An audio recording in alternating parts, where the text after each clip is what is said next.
You can see, in a sense, what's in it for the ultimate corporate borrowers. Notice these are both corporations, they're not banks. But there's an incentive here now for a swap dealer. There's 35 basis points. Right? In this little example, we gave 25 of them to AA and 10 of them to BBB. But there's 35 of them.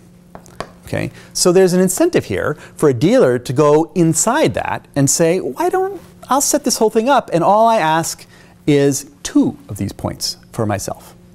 Okay? What is the bid-ask spread here, quoted here? You can see that at 1 year, it's 0.32 is the bid and the ask is 0.35. So that's 3 basis points. Okay? And the 2-year, it's also 3 basis points. And if we go all the way out to 30-year, it's also 3 basis points. So that seems to be kind of the standard thing right now. There's 3 basis points there that is dealer spread profit.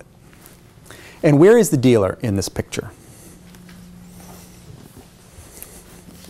Okay. We are talking about a world here where we have AA. Let me just clean this up. On one side, okay, they're short a swap. Okay. And we have BBB on the other side, and they're long a swap. Okay. And now we're introducing an investment bank in the middle.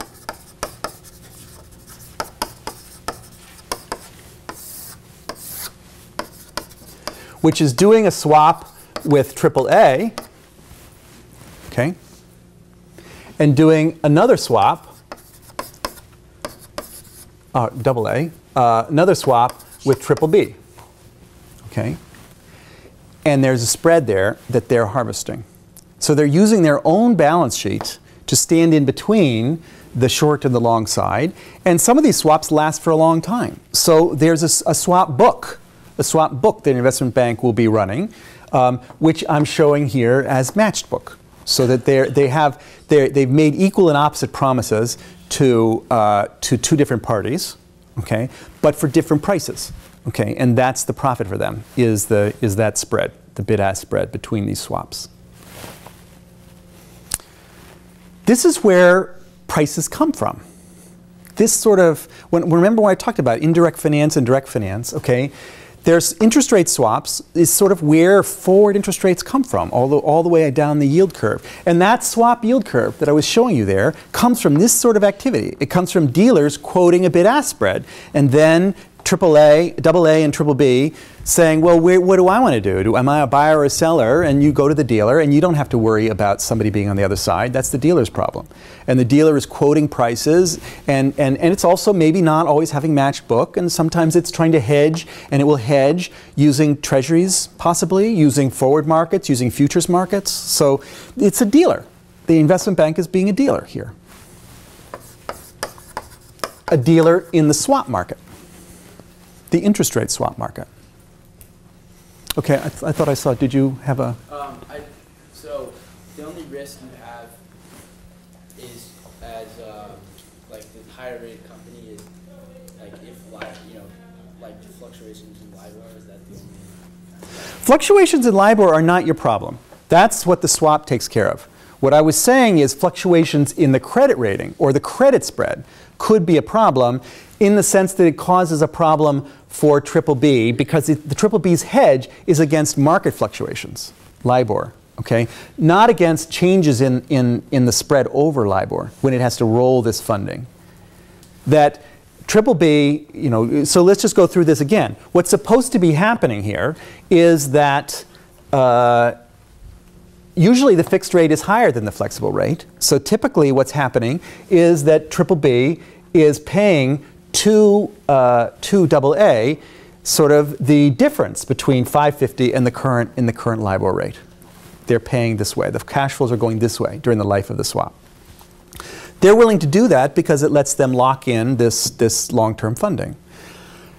So they're paying some to AA, and they're paying some to their original loan here. Okay, they're paying their banker, and but that 6-month loan has to get renewed in 6 months. Okay? And if they can't renew that, they're not going to be able to continue paying here. They're going to be in financial crisis. Okay? So there is exposure to the potential worsening of the credit rating. And when you think of it, that's exactly why the market was only willing to lend to them for 6 months, because the market was saying, I'm not sure you're going to be around 6 months from now, and I would just like to have another chance anyway to say, I would like my money back, thank you very much. Or to change the rate, this is riskier or whatever. That's exactly why they couldn't borrow at the long rate. Okay, and but so that there is that exposure that AAA has. Now, by putting an investment bank in between, right, you've now improved the situation, because AA's exposure is now to Goldman Sachs, okay, not to BBB. Okay, BBB's exposure is being held by Goldman Sachs, and they may creating a whole portfolio of these swaps with low-rated companies, all on this side, okay? Because that's how it's going to work, right? They're going to have high-rated companies on this side and low-rated companies on this side. And once you have a portfolio, there's diversification and all of that. And so this is essentially creating a diversified bond portfolio, okay? Is what they're doing, but in the swap space, so that it doesn't take up any balance sheet room, right? It's just in the but it is basically corporate bonds. That's what these are. Eurobonds. Really, I think maybe one of the most important things to come away from this is appreciating. We're used to thinking about dealers dealing in treasury bills or something like that. Okay, that's what determines the yield curve. Okay, is dealers, but there are dealers dealing essentially in corporate bonds. But that's what they're doing. This interest rate swap market is completely analogous to the government securities dealer market. This is where those prices come from. Okay, is from the swap market. Everything that we read, when I was from this 1952. 1952 was all about the Fed is influencing the shape of the yield curve by messing with the short end. Okay, well, the Fed is also influencing the shape of the swap curve. Okay, because these curves trade off of each other, okay, and the dealers are in the same business. Government security, in fact, often they're the same people. They're running an interest rate swap book, and they're also running a government securities dealer operation, and they're using one to hedge the other, possibly. They're long one, short the other, and so that can also net out. So this is what's going on. This is where the prices come from.